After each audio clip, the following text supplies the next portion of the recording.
শীতকালে গরম গরম ভাত, টমেটো পোড়া আর বেগুন পোড়া দিয়ে খেতে কিন্তু দারুণ লাগে। এটাকে টমেটো ভর্তা বা বেগুন ভর্তাও বলা হয়ে থাকে। যারা এটা কখনো ট্রাই করেননি, একবার ট্রাই করে দেখুন।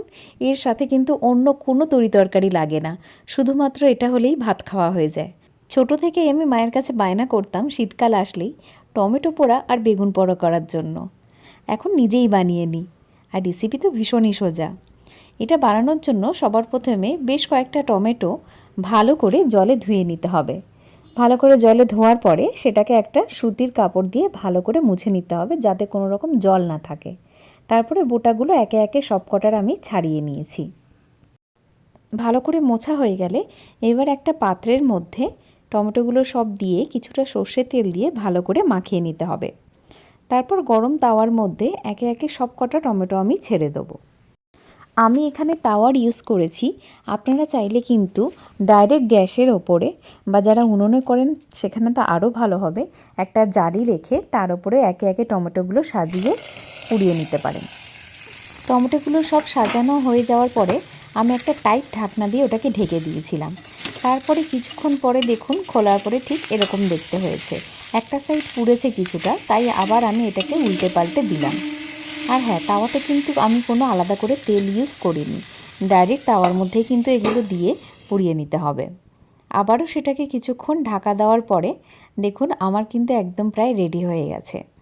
এই অবস্থাতেই এটাকে অফ করে দেব, কেননা টমেটোটা একদম সেদ্ধ হয়ে গেছে আর পোড়া পোড়াও হয়ে গেছে। আর তাওয়ায় যেটুকু ওই পোড়া পোড়া অংশটা লেগে আছে না, ওটাও কুড়িয়ে কুড়িয়ে নিয়ে নেবেন, কারণ ওটাতেই স্মোকি ফ্লেভারটা থাকে।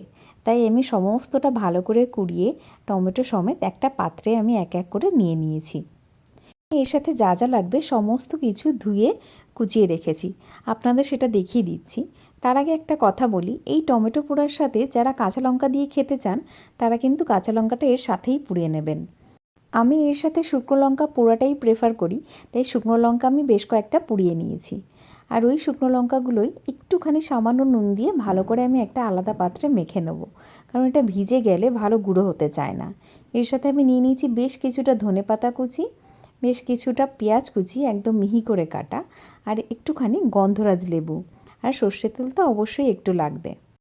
এবার টমেটো পোড়া থেকে ছালগুলো আমি আলাদা করে ফেলবো, কারণ ছালগুলো অনেক সময় হজম হতে চায় না। ছালগুলো ছাড়িয়ে নেওয়ার পরে আমি কেটে রাখা সমস্ত কিছু এর মধ্যে মিশিয়ে ভালো করে মাখিয়ে নেব। আমি এখানে 5টা টমেটো পুড়িয়েছিলাম, এর জন্য বড় একটা পেঁয়াজ আমি ভালো করে কুচিয়ে নিয়েছিলাম। আপনারা কিন্তু পেঁয়াজের পরিমাণ বাড়াতেও পারেন, কমাতেও পারেন, আপনাদের মুখের স্বাদ অনুযায়ী। যাই হোক, এরপরে আমি এর মধ্যে একটুখানি সর্ষের তেল আর সামান্য একটু নুন মিশিয়ে আবারও ভালো করে মেখে নিলাম। এবারে আর কি, গরম গরম ভাতের সাথে একবার এটা ট্রাই করে দেখুন, ভালো লাগলে অবশ্যই আমাকে জানাবেন। তবে ভালো না লাগার উপায় নেই, এটা খেতে সত্যিই খুব ভালো লাগে। তবে হ্যাঁ, আরেকটা জিনিস, গরম গরম ভাত দিয়েই কিন্তু এটা খাবেন, তবেই এটার আসল স্বাদ বোঝা যায়। ঠিক একইভাবেও আমি দেখুন বেশ কিছুটা বেগুন পোড়াও করে নিয়েছি। সেম রেসিপি কিন্তু, আমি শুধু একটা বড় দেখে বেগুন ভালো করে ধুয়ে তেল মাখিয়ে নিয়ে জালির সাহায্যে পুড়িয়ে নিয়েছিলাম।